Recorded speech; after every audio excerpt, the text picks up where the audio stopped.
Good morning and welcome back into Wes World, everyone. Today we will be interviewing the Cosmetology department in their salon, and due to popular demand, we will see the return of a fan favorite segment, the Big Wes Big Sports Report. So to all the citizens of Wes World, let this next episode begin.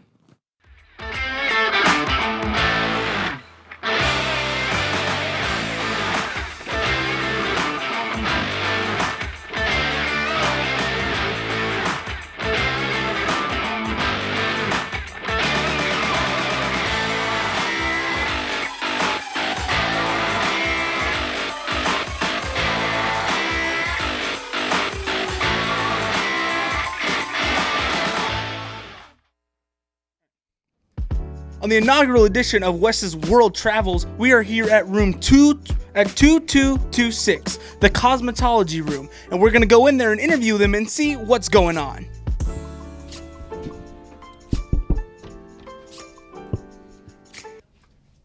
Gotta go through double doors. Hello. All right, well, first, who are we here with today? I'm Azalea. I'm Zaya. I'm Carla. And so this is the cosmetology room, right? So what got y'all into cosmetology in the first place? Like, why did y'all try to enroll in this class? I really love helping people with their hair, their skin and stuff, and just making them overall look good. I just want to eventually open a salon, so why not take it during high school while it's cheaper? I want to find a way to sustain myself during college. Well, you said that you wanted to open your own salon, but we're in the big salon right here. Would you mind giving me just a little tour about everything that's around here? Sure. This is Miss Smith's salon. Yeah, so there's two different salons. There's this salon for Miss Smith, and then over there is Miss Harvey's salon. And this is typically where we do our open salon for Tuesday nights. You're typically over here on this side instead of Miss Harvey's side. Yeah, So we bring in clients over in the reception area, and they just come over here with any member in the salon. Well, what happens on Tuesday nights? What is this Tuesday night open salon? Like, can people just come in here? So you can schedule or book an appointment, or we have open walk-in, so you can just walk in and make an appointment with like basically anything. yeah.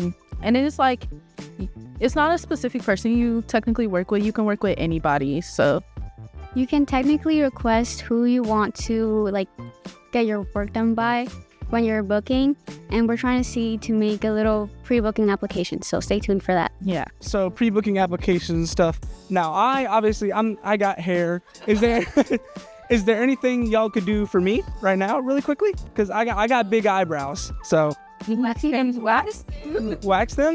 Right. I'm down if y'all are living. So the first step is the consultation. So obviously we're going to ask you some questions about what you want done, like just a cleanup or anything, like, or do you just trust them? It's not much. I'm not going to like cut anything. And I'm gonna trust you then. I'm gonna trust you. also, are you on any like Accutane medication or anything? No, I'm not. Okay, good. So first thing, we have to Sanitize our hands. She first has to sanitize her hands because we don't want like cross-contamination onto your skin. And now she's getting gloves because, we can't really be touching the client's skin. And if it bleeds or anything, we want to make sure that there's no cross-contamination. See, I could be you right now if you come into the salon on Tuesday nights and you need your eyebrows done like me. Or nails, or a haircut, or a hair dye, or any sauce. All that good stuff. We don't bite, I promise. Yeah. So another step we do is we're going to check the temperature of we're going to do soft wax. See, they like to take care of their clients here. They're really good. Part of our wrist. Okay. It's not too hot.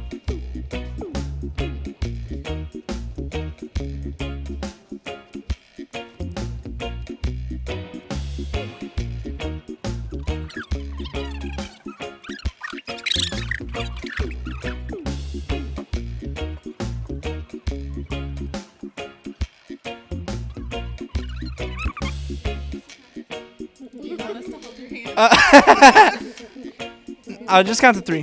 1, 2, 3.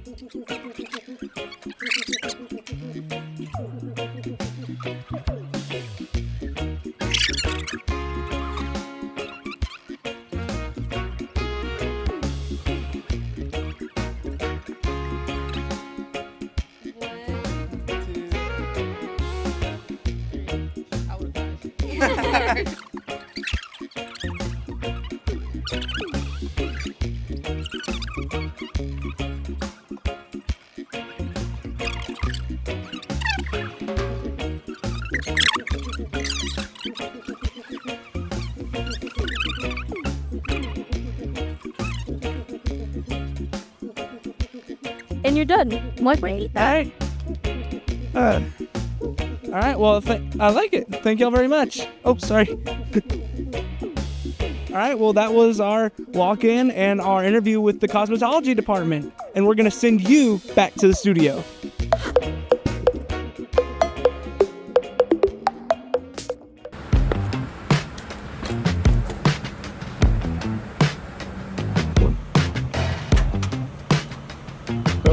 What's your ID?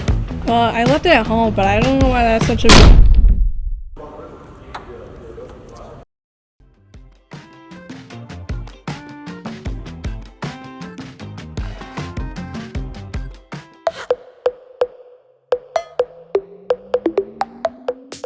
Ladies and gentlemen, it is time for the return of the Big West Big Sports Report. First, we're going to start off with some NFL news.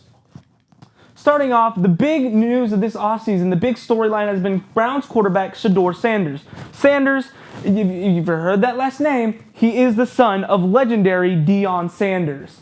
And due to that and how he did in college, winning the Heisman last year, people thought he was a bona fide, like a legitimate first-round pick in this year's NFL draft. But he wasn't. He slid to the 5th round where the Browns drafted him, but before that they also drafted quarterback Dylan Gabriel, and which means he is in a 4-way battle for the starting quarterback job for the Cleveland Browns. Then we have the Texans. Now, you might wonder why there's these Band-Aids over the star on the Texans logo. Well, that's because already this year the Texans have dealt with their fair share of injuries. Already losing tight end Brevin Jordan for the year with a torn ACL, and we also thought that C.J. Gardner-Johnson, their new safety, which they acquired from the Philadelphia Eagles in a trade this offseason, had torn his ACL, but after further review and after further diagnosis, he has not torn his ACL, but he will miss a considerable amount of time. Now, this right here is the Texans' schedule, and I'm just going to throw my 2 cents in on what their record is going to be. Rams, September 7th, week 1, win. Bucks, win. Jags, win. Titans, win. Ravens, that's where I think they had the first loss of the season, which means going into the bye week, they're 4-1. Seahawks, that game could go either way. I know the Texans, I've been a fan for a while, so I think that's going to be a trap game. I think they're going to lose. So 4-2. Win against the Niners, repping H-Town with those beautiful, beautiful color rush jerseys.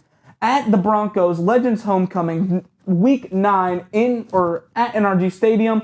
I think it's going to be a win. Jags win, then Titans win. So right now we're sitting at 10-2, going into the Buffalo Bills Thursday on prime time on Amazon Prime. I think this is going to be one of the best matchups of the season. It's Battle Red Day, but I think the Bills get us in this one. 10-3, win against the Colts, which going 11-3 into the Kansas City Chiefs, reigning AFC champions. I think with the new rules, with the new measurements, it's hard for the refs to help the Chiefs, which that's an entire different conversation. So I think we get a win at the Chiefs. So then going into week 15 against the Cardinals, that's going to be a win. And I think we win out the rest of the year. So only losses to the Bills, the Seahawks, and the Ravens, finishing the year 14-3.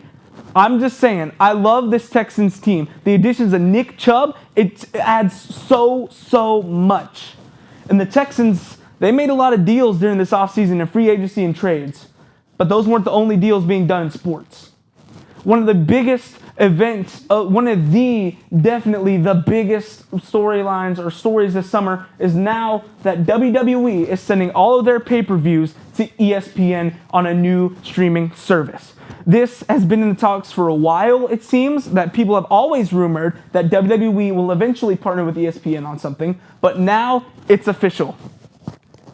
And also, speaking of streaming deals, WWE's partner in the TKO company, the UFC, has partnered with Paramount. There will be no more UFC pay-per-views, and the only way that you'll be able to get those events is on Paramount Plus, which luckily will be so much cheaper for UFC fans, where instead of paying, let's say, $80 for a pay-per-view, you could pay $15 to get all of $15 a month or $15 a pay-per-view to get all of them. And speaking of the UFC, Khamzat Chimaev, the new middleweight champion of the world, in an interview before UFC 319, which happened this past weekend, he said, "I'm here to beat Dricus du Plessis up."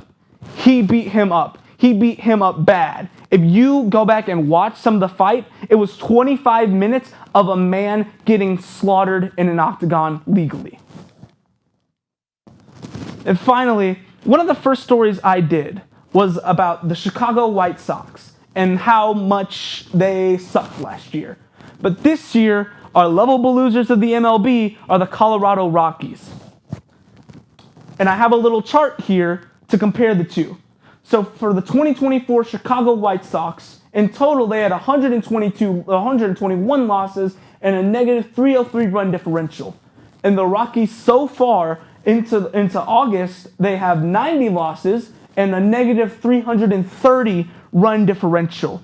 If you ask me, there is a high chance that they overtake the White Sox. And now in this, these two jerseys, because I wanted to compare just how good they looked while they were losing. The Rockies jersey, that looks like a Taco Bell ad. I hate it. It looks like a Taco Bell promotional I just don't like it. It looks like I'm gonna get a chalupa with it. Chicago White Sox, Chicago Bulls, pinstripe jerseys. I might buy that jersey. That is an amazing jersey. So I think they won in that department. Thanks for tuning in to Wes World, everyone. Make sure to subscribe to the KTID YouTube channel so you can catch the next episode of Wes World along with all of our other wonderful shows. Because now it is unfortunately that time of the episode where I must bid you adieu. So goodbye, mwah, and good night, bang. And I'll see you in Wes World.